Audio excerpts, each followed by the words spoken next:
Hello everyone, स्वागत है आपका हमारे यूट्यूब चैनल साहसॉफ्ट सॉल्यूशंस पर। और आप देखना शुरू कर चुके हैं रिएक्ट 18 का फुल ट्यूटोरियल सीरीज। पिछले वीडियो में हमने आप लोगों को बताया था कि रिएक्ट जेएस में कंपोनेंट कितने तरीके के होते हैं, और वहां पर हमने फंक्शनल कंपोनेंट का जो यानी कि जो फर्स्ट अप्रोच है फंक्शनल कंपोनेंट, उसको हमने आप लोगों को अच्छे तरीके से समझाया था कि फंक्शनल कंपोनेंट क्या होता है। फंक्शनल कंपोनेंट को हम लोग फंक्शन बेस्ड कंपोनेंट भी बोलते हैं, क्योंकि उस फंक्शनल कंपोनेंट को क्रिएट करने के लिए हम लोग जावास्क्रिप्ट का फंक्शन यूज करते हैं, चाहे ओल्ड ओल्ड जावास्क्रिप्ट का फंक्शन या इक्मास्क्रिप्ट 6 का फंक्शन, यानी कि जो एरो फंक्शन है। किसी भी टाइप का जावास्क्रिप्ट का फंक्शन आप यूज करके रिएक्ट जेएस में फंक्शनल कंपोनेंट को क्रिएट कर सकते हैं। आज की इस वीडियो में हम लोग देखने वाले हैं क्लास कंपोनेंट। ठीक है, यानी कि क्लास कंपोनेंट क्या होता है। क्लास कंपोनेंट को हम लोग क्लास बेस्ड कंपोनेंट भी बोलते हैं, क्योंकि ये जो क्लास कंपोनेंट है इसको क्रिएट करने के लिए हम लोग जावास्क्रिप्ट में जो क्लास का कंसेप्ट है उसी क्लास कंसेप्ट का हम लोग यूज करते हैं। इसीलिए इस कंपोनेंट बनाने के अप्रोच को हम लोग क्या बोलते हैं, क्लास कंपोनेंट, क्योंकि सेम वही जावास्क्रिप्ट वाला क्लास इस क्लास बेस्ड कंपोनेंट में यूज में लिया जाता है। तो चलिए शुरू करते हैं आज का ये वीडियो को आप लोग अंत तक देखिए, क्योंकि इसमें हम लोग बहुत ही डीप में बात करने वाला है। मैं आप लोगों को लाइव क्लास बेस्ड कंपोनेंट बना करके दिखाऊंगा भी कि कैसे आप बनाते हैं, और उससे रिलेटेड जितने भी पॉइंट्स हैं वो भी हम लोग इसमें कवर करने वाले हैं। तो चलिए शुरू करते हैं आज का ये वीडियो। तो आज हम लोग देखने वाले हैं क्लास कंपोनेंट के बारे में। जैसे कि आप लोग देख चुके हैं, पिछले वीडियो में ही मैंने बताया था आप लोगों को कि रिएक्ट जेएस में कंपोनेंट दो तरीके के होते हैं, यानी कि आप दो तरीके से कंपोनेंट क्रिएट कर सकते हैं रिएक्ट जेएस में। एक होता है क्या, फंक्शनल कंपोनेंट, दूसरा होता है क्या, क्लास कंपोनेंट। ठीक है, जो क्लास कंपोनेंट होता है वो क्या होता है, आप जैसे यहाँ पर देख रहे हैं क्या, स्टेटफुल होता है, यानी कि आप इसमें स्टेट बना सकते हैं। स्टेट क्या होता है, हमने फंक्शनल कंपोनेंट में भी आपको बताया था, क्योंकि जो फंक्शनल कंपोनेंट होता है वो क्या होता है, स्टेटलेस होता है, यानी कि आप उसमें स्टेट नहीं बना सकते हैं। ये जो अभी हम बता रहे हैं कि आप फंक्शनल कंपोनेंट में स्टेट नहीं बना सकते हैं, ये ओल्ड रिएक्ट तक सही है। जो मॉडर्न रिएक्ट है, उस मॉडर्न रिएक्ट में आप फंक्शनल कंपोनेंट में भी स्टेट बना सकते हैं, वो भी अब स्टेटफुल हो गया है। ठीक है, लेकिन चूंकि अभी हम लोग ओल्ड रिएक्ट देख रहे हैं, ठीक है, वो अभी हम ओल्ड रिएक्ट के साथ साथ न्यू रिएक्ट भी देखेंगे। ठीक है, तो अभी ओल्ड वाला जो कंसेप्ट है इसको भी आपको पढ़ना जरूरी है। ऐसा नहीं कि आप नया चीज पढ़ लीजिए और पुराने के बारे में आपको पता ही नहीं है। जो पुराना है वो बेस है, वो फंडामेंटल है। जितना ज्यादा आपका फंडामेंटल स्ट्रांग होगा उतने ही अच्छे तरीके से आप मॉडर्न रिएक्ट को भी पढ़ सकते हैं। ठीक है, तो जो ओल्ड रिएक्ट है उसमें क्या है, फंक्शनल कंपोनेंट स्टेटलेस है, आप उसमें स्टेट नहीं बना सकते हैं। स्टेट मतलब क्या, स्टेट एक ऑब्जेक्ट है रिएक्ट का बिल्ट इन, यानी कि स्टेट एक रिएक्ट का बिल्ट इन ऑब्जेक्ट है जिसमें आप उस कंपोनेंट का डेटा या इंफॉर्मेशन होल्ड करके रखते हैं। ठीक है, तो ये जो रिएक्ट का जो बिल्ट इन ऑब्जेक्ट है ये फंक्शनल कंपोनेंट में एग्जिस्ट नहीं करता है, आप डिफाइन नहीं कर सकते हैं, लेकिन क्लास बेस्ड कंपोनेंट में आप बना सकते हैं।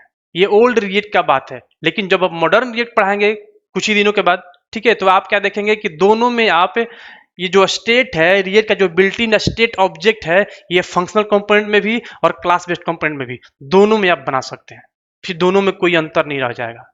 क्या अंतर रहेगा वो हम आगे देखेंगे भी। अब बहुत ही कम अंतर रह गया है क्लास बेस्ड कंपोनेंट में और फंक्शनल कंपोनेंट में।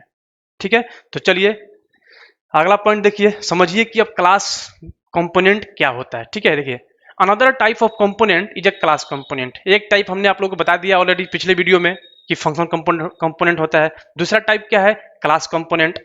जैसे कि हम लोग फंक्शनल कंपोनेंट को बनाने के लिए जावास्क्रिप्ट का फंक्शन यूज किए हुए हैं, ठीक उसी तरीके से क्लास कंपोनेंट भी बनाने के लिए हम लोग क्या यूज करेंगे, जावास्क्रिप्ट का क्लास यूज करेंगे। ठीक है, class component are ES6 class that returns JSX, यानी क्लास कंपोनेंट भी क्या है, एक ES6, यानी कि जो जावास्क्रिप्ट के अंदर जो इक्मा स्क्रिप्ट 6 के अंदर जो क्लास रिलीज किया गया था फीचर, उसी क्लास फीचर का यूज करके हम लोग रिएक्ट जेएस में क्लास कंपोनेंट बनाएंगे। ठीक है, और ये जो है क्लास कंपोनेंट JSX रिटर्न करेगा, यानी कि HTML का कोड रिटर्न करने वाला है। ठीक है, नॉर्मली जब आप जावास्क्रिप्ट में जब आप क्लास यूज करते हैं तो वो HTML का कोड रिटर्न नहीं कर सकता। ठीक है, लेकिन वही क्लास का कंसेप्ट का यूज करके आप रिएक्ट जेएस में यूज करके आप HTML का कोड यानी कि JSX रिटर्न करा सकते हैं। वही क्या हो गया आपका क्लास कंपोनेंट या क्लास बेस्ड कंपोनेंट। ठीक है। द क्लास कंपोनेंट, अब देखिए अब ये तो हो गया क्लास कंपोनेंट कि आप जावास्क्रिप्ट का जो क्लास का जो कंसेप्ट है इसका यूज करके आप रिएक्ट में क्लास कंपोनेंट बनाएंगे, ठीक है। लेकिन वो डायरेक्टली नहीं बन जाएगा, फंक्शन आपका डायरेक्टली बन जा रहा था, बस आप उसमें रिटर्न में स्ट्रीम का कोड रिटर्न कर दे रहे थे, वो फंक्शनल कंपोनेंट बन गया। लेकिन क्लास को क्लास कंपोनेंट बनाने के लिए रिएक्ट का एक कंपोनेंट क्लास आपको इनहेरिट करना पड़ेगा उस क्लास में। जैसे कि एक क्लास आपने बनाया एबीसी, ठीक है। अब ये एबीसी रिएक्ट का एक बिल्ट इन क्लास है, कंपोनेंट क्लास, उसको क्या करेगा, इनहेरिट करेगा using extend keyword. Extend keyword से हम लोग जावास्क्रिप्ट में क्या करते हैं, किसी दूसरे क्लास को एक क्लास में इनहेरिट करते हैं, उसके फीचर को इनहेरिट करते हैं, ठीक है। तो ये इनहेरिट करेगा, तब जाकर के क्या बनेगा, कंपोनेंट बनेगा, ठीक है। अब ये कंपोनेंट बन गया। अब दूसरा इसमें क्या काम होता है कि आप इसमें एक रेंडर मेथड बनाते हैं खुद से, आपको एक रेंडर मेथड बनाना पड़ेगा। उस रेंडर मेथड के अंदर अब आप क्या लिखिएगा, रिटर्न, और रिटर्न के अंदर HTML का कोड रिटर्न करिएगा, ठीक है। तो बहुत ही सिंपल है। हालांकि अभी आप मान लीजिए कि आपको समझ में नहीं आ रहा होगा, जैसे हम कोड करेंगे तो आपको हर चीज समझ में आने लगेगा, ठीक है। हम बिल्कुल आपको लाइव बना करके दिखाएंगे भी, ठीक है, उसका टेंशन मत लीजिए। तो ये जो कंपोनेंट क्लास है जिसको कि क्लास हमारा इनहेरिट करेगा, वो कंपोनेंट क्लास कहाँ से एग्जिस्ट करता है, रिएक्ट के लाइब्रेरी से, ठीक है। तो हमें क्या करना पड़ेगा, इंपोर्ट करना पड़ेगा इसको रिएक्ट के लाइब्रेरी से, ठीक है। तो कैसे करेंगे वो आप जस्ट देखिए। चलिए चलते हैं अपने कोड पर, ठीक है। तो हम यहाँ से ओपन कर लेते हैं VS कोड, और हमने रिएक्ट वीट वाला ऐप हम लोग यूज कर रहे हैं। ध्यान दीजिएगा कि जो हम लोग यहाँ पर जो प्रोजेक्ट बनाए हुए हैं यूजिंग वीट बनाए हैं, ठीक है। तो ये सारा कोड हम यहाँ से हटा देते हैं, ठीक है। कोई कोड यहाँ पर हम लोग नहीं रखेंगे, ये सारा पिछले वीडियो का, ये सब क्या है, पिछले वीडियो का ये सब कोड है,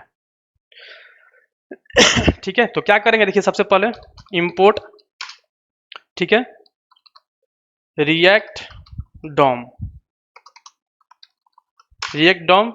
फ्रॉम, कहां से, रिएक्ट डॉम स्लैश क्लाइंट, ठीक है। हमने रिएक्ट डॉम को क्या कर लिया, इंपोर्ट कर लिया, ठीक है। इसके बाद क्या करेंगे, हम लोग यहाँ पर एक कॉन्स्ट बनाएंगे, नाम दिया कि हमने रूट, यानी कि रूट क्रिएट करेंगे, ठीक है। रूट क्रिएट करने के लिए क्या, React DOM dot create root, ठीक है। अब इसके अंदर क्या, document dot get element by ID, और यहाँ पर क्या देना है आपको, रूट ID। ये रूट ID कहाँ पर है, HTML के अंदर देख लीजिए, यहाँ पर है ये रूट ID, ठीक है। यानी कि इस div का आपने क्या कर लिया, रूट यहाँ पर क्रिएट कर लिया, ठीक है। इसके बाद क्या करना है आपको, ये root dot render method use कर लीजिए, रेंडर कर दीजिए। इसमें क्या रेंडर करना है अभी हम देखेंगे, ठीक है। अब सपोज कर लीजिए इसको अभी यहाँ पर ऐसे ही रहने देते हैं, आते हैं हम लोग यहाँ पर, ठीक है। यहाँ पर हम अपना कंपोनेंट बनाएंगे, ठीक है। जैसा कि ये मेन डॉट जेएसएस क्या है, ये आपका एंट्री पॉइंट है।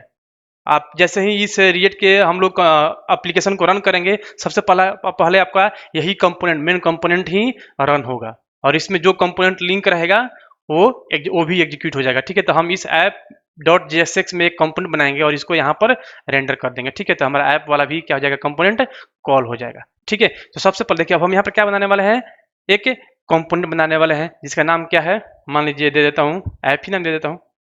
तो यहाँ पर हम लोग क्लास बेस्ड कंपोनेंट बनाने जा रहे हैं, ध्यान दीजिएगा। तो क्या लिखना पड़ेगा, सबसे पहले आप क्लास बनाइए, ठीक है। क्लास ऐसे बनाते हैं क्लास कीवर्ड से, और नाम दिया हमने क्या, मान लीजिए ऐप, और लीजिए ये आपका कर्ली ब्रेसेस, ये क्या बन गया, क्लास बन गया, ठीक है। लेकिन ये कंपोनेंट नहीं है, कंपोनेंट, इस क्लास को कंपोनेंट बनाने के लिए आपको रिएक्ट का कंपोनेंट क्लास इनहेरिट करना पड़ेगा, ठीक है। तो वो इनहेरिट करने के लिए आप क्या लिखते हैं, एक्सटेंड कीवर्ड, एक्सटेंड, यानी कि ये क्लास अपने आप को एक्सटेंड कर रहा है, मतलब फीचर इनहेरिट कर रहा है, किसका, रिएक्ट डॉट क्या, कंपोनेंट। अब ये रिएक्ट अभी हमने इंपोर्ट नहीं किया हुआ है, यहां पर आप इंपोर्ट कर लीजिए,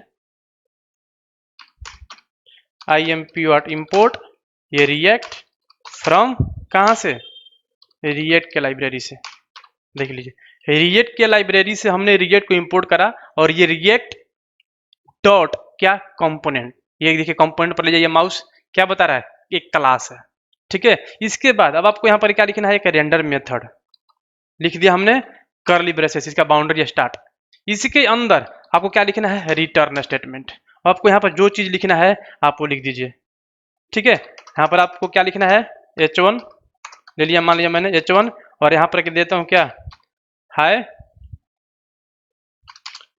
IM STUDENT, ठीक है, IM स्टूडेंट, ठीक है क्या। देखिए अब ये क्या बन गया, एक कंपोनेंट बन गया, क्लास बेस्ड कंपोनेंट बन गया जिसमें हमने क्लास को यूज किया, ठीक है।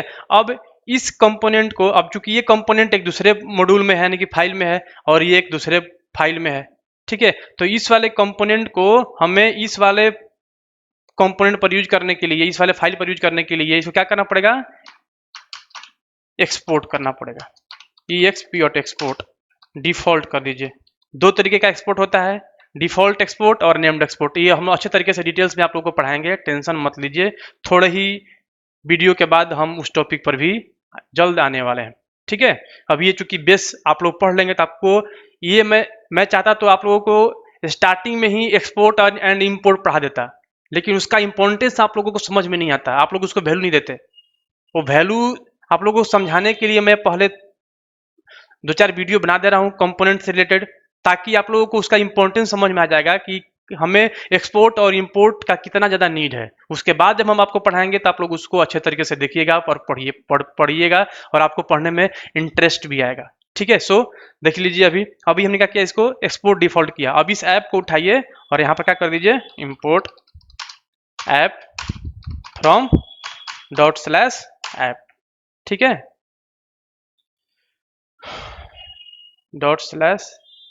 अच्छा app.jsx, ठीक तो है। और ये ऐप को हम क्या कर दिए, यहाँ पर पेस्ट कर दिए। ये पाथ सही नहीं है,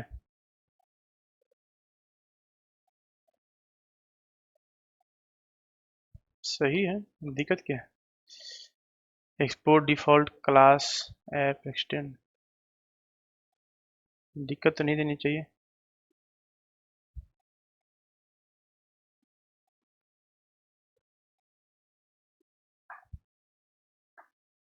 ये भी JSX, ये भी JSX, बिल्ड करके देखते हैं एक बार। npm run dev, एरर नहीं आनी चाहिए, यहाँ पर पाथ का एरर दे रहा है। This file is the program because root file specified the for compilation already included।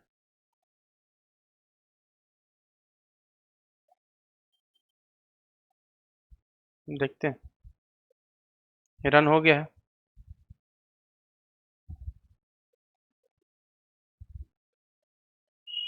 ये कॉपी कर लीजिए और ब्राउजर पर आइए, पेस्ट, देख लीजिए क्या आ गया, हाय IM स्टूडेंट, ठीक है। देखिए अब ये लिंक सिंक नहीं हो पा रहा, ठीक है। हम एक बार क्या करते हैं, इसको बंद कर देते हैं, देखते हैं क्या इशू है, ठीक है। और ये था एप्लीकेशन, वो सही तरीके से उसको लोड नहीं कर पा रहा था क्योंकि उसमें पहले से कोड हम लोग किए हुए थे उसको। देख लीजिए अब यहाँ पर कोई एरर नहीं दिखाएगा, ठीक है। जैसे हमने हटाया तो पहले से जो लिंक था ना, वही इंटेलिजेंस वहाँ पर उसको अंडरस्टैंड कर रहा था, इसलिए ये दिक्कत दे रहा था, ठीक है। तो ऐसे चीज़ से घबराना नहीं चाहिए, आप अपने एप्लीकेशन को रीस्टार्ट कर लीजिए बंद करके, ये सारा प्रॉब्लम आपका दूर हो जाता है, ठीक है। npm run dev कर लीजिए, आपका ये कोड चल जाएगा,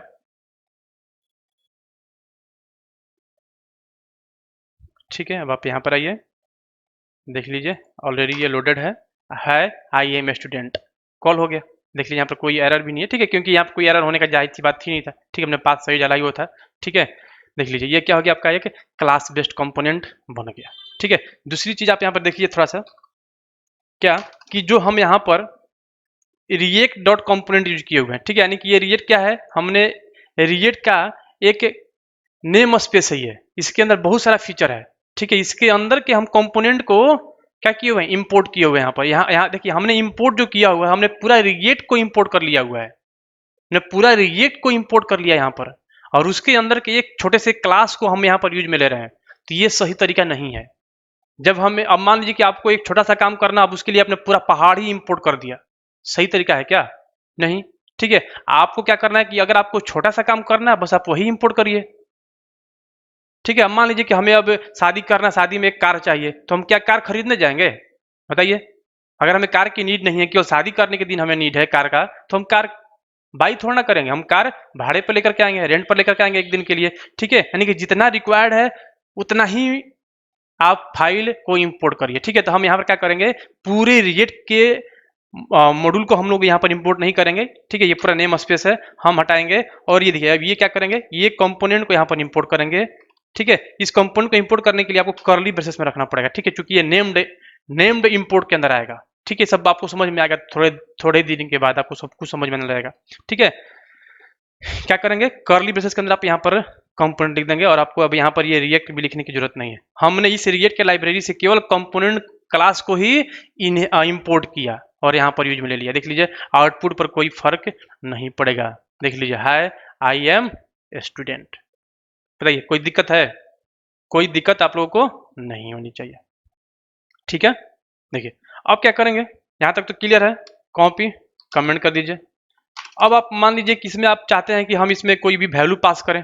ठीक है, जैसे प्रॉप्स की बात है। ठीक है, यानी कि एक कंपोनेंट के अंदर आप कोई भी वैल्यू पास कर सकते हैं। ठीक है, तो आप यहाँ से भी पास कर सकते हैं। देख लीजिए, अगर अब ये कंपोनेंट है ना, ऐप कंपोनेंट, इसमें हम अगर वैल्यू पास करना चाहें, जिसको हम प्रॉप्स बोलते हैं, हालांकि प्रॉप्स के बारे में अभी आगे पढ़ाएंगे, थोड़ा सा बस अभी इंट्रोडक्शन टाइप का है। यहाँ पर देख लीजिए, मान लीजिए मैंने यहाँ पर नेम पास किया, नेम में डाल दिया क्या हमने, अजीत सिंह। ठीक है, अब ये नेम क्या है, प्रॉप्स है। इसको रिसीव करेंगे हम लोग यहाँ पर। कैसे रिसीव करेंगे हम लोग यहाँ पर, देखिए जब फंक्शन था तो फंक्शन पर यहाँ पर पैरेंथेसिस होता है फंक्शन में, तो यहाँ पर आप प्रॉप्स लिख देते हैं, तो यहाँ पर तो ऐसे पैरेंथेसिस होता नहीं है।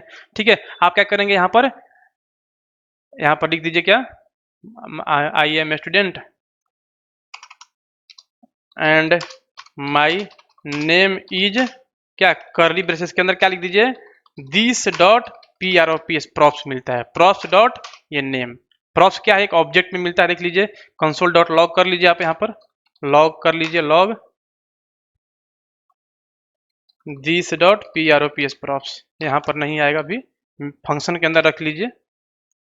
ठीक है, कंसोल डॉट लॉग किसी फंक्शन के अंदर ही आएगा ना, चाहे रेंडर के रखिए, चाहे अपना कोई भी कस्टम फंक्शन के अंदर रखिए। ठीक है, डायरेक्टली क्लास में नहीं रख सकते। ठीक है, देख लीजिए, अब आप इसको रन करिए, क्या मिलेगा, देख लीजिए, my name is Ajit Singh, F12 भी कर लीजिए, और देख लीजिए यहाँ पर एक ऑब्जेक्ट मिल रहा है, और इसके अंदर क्या, नेम में अजीत सिंह मिल रहा है। ठीक है, अब आप जितना मर्जी, अगर आपको लगता है कि हम इसमें और एक पैरामीटर पास करेंगे, पास कर लीजिए। जैसे हमने यहाँ पर क्या, एज दे दिया, एज में डाल दिया क्या हमने। देखिए, अब अगर आपको नंबर पास करना है, ठीक है, तो आप क्या करेंगे, कर्ली ब्रेसेस के अंदर रखेंगे। सब कुछ हम आगे बताएंगे, प्रॉप्स का क्या कंसेप्ट है। नंबर पास करना है, मान लीजिए हमने दे दिया का 28। ठीक है, अब ये एज भी आपको यहाँ पर मिलेगा। अब ये जो प्रॉप्स है ना, इसमें आपको दो प्रॉपर्टी मिलेगा, एक नेम और एक एज। ठीक है, हम अगर यहाँ पर दिखाना चाहें, एंड एज इज, क्या लिखना पड़ेगा, this dot PROPS props dot as.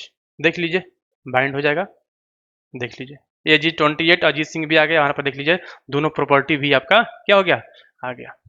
I think आप लोगों को समझ में आ रहा होगा। ठीक है, फिर भी अगर आप लोगों को कोई भी दिक्कत हो रहा होगा समझने में, या कोई अगर आपके माइंड में अगर कोई भी डाउट आ जाए, तो आप लोग वीडियो के कमेंट में कमेंट करिए, हम आपको जरूर रिप्लाई करेंगे। ठीक है, दूसरी चीज, अब देखिए, कॉपी कमेंट, जो कंसेप्ट आप लोग को मैंने वहां पर बताया था, जैसे ये H1 है। ठीक है, हम चाहते हैं कि H1 के अंदर इतना ही है। ठीक है, ये सब चीज दूसरे टैग के अंदर है।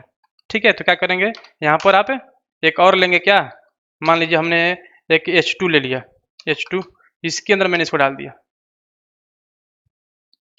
तो क्या होगा, क्या दिक्कत हो गया, जैसे कि फंक्शन बेस्ड कंपोनेंट में क्या होता है कि अब यहाँ पर ये दो टैग हो गया, दो एलिमेंट हो गया अलग अलग, तो इसको क्या करना पड़ेगा, आपको एक किसी पेरेंट टैग में रखना होगा। ठीक है, क्या करेंगे, देख लीजिए, अभी एरर है, Ctrl Z करेंगे, सेव करेंगे, देख लीजिए यहाँ पर भी आएंगे, देख लीजिए क्या बोल रहा है, fragment wrapped in a enclosing tag. ठीक है, एक किसी पेरेंट टैग में आपको इसको क्लोज करना पड़ेगा। ठीक है, इसको आप यहाँ से उठाइए, एक आप div या किसी चीज में रख दीजिए, div ले लिया मान लिया हमने, और यहाँ पर डाल दिया। ठीक है, देख लीजिए, अब कोई एरर नहीं आएगा, यहाँ पर डेटा आपका भी गया, my name is, I am student, my name is जितना, और ये जी जितना। ठीक है, अगर आप चाहते हैं क्या, अब इसमें एक रिकमेंडेशन है, क्या आप लोग समझ भी गए होंगे, अगर आप लोग हमारा पिछला वीडियो देखे होंगे तो इसको हम कमेंट कर देते हैं। और क्या, ये अब इस डिव को हम लोग क्या कर देंगे, रैप कर देंगे ऐसे, तो अच्छा लगेगा, इसका एक बाउंड्री बन जाएगा। ठीक है, ऐसे रैप कर दीजिए, फॉर्मेट कर दीजिए। ठीक है, देख लीजिए कितना कोड सुंदर हो गया, क्लीन बाउंड्री भी दी गया कि यहाँ से लेकर के यहाँ तक है। ये मैंडेटरी नहीं है रैपिंग करना। ठीक है, देख लीजिए आपका कोड पर, आउटपुट पर कोई फर्क नहीं है। ठीक है, तो ये आप ध्यान दीजिएगा कि यहाँ पर जरूरी नहीं है कि आप डी भी लीजिए, आप डी वेस्पैन किसी भी टैग में आपको बस क्या करना है, इसको इनक्लोज कर देना है, इसको एक टैग के भीतर जितना भी आपका कोड है ना रख देना है, ताकि इसे ये जेसेक्स का यहाँ पर आप कोड करते हैं। ठीक है, तो जेसेक्स बोलता है कि आप बहुत सारा एलिमेंट अलग अलग अलग मत बनाइए, किसी एक पेरेंट टैग के अंदर रख दीजिए। ठीक है, हालांकि इस चीज से रिलेटेड हमारा एक रिएक्ट हमें एक कंसेप्ट दिया हुआ है क्या, फ्रेगमेंट का कंसेप्ट भी हम लोग आने वाले वीडियो में देखने वाले हैं कि फ्रेगमेंट क्या करता है और हमें वो क्या बेनिफिट प्रोवाइड करता है। ठीक है, उसका बिल्कुल ही आप लोगों को मैं रियल एग्जांपल दिखाऊंगा कि फ्रेगमेंट क्या होता है, क्यों जरूरी है।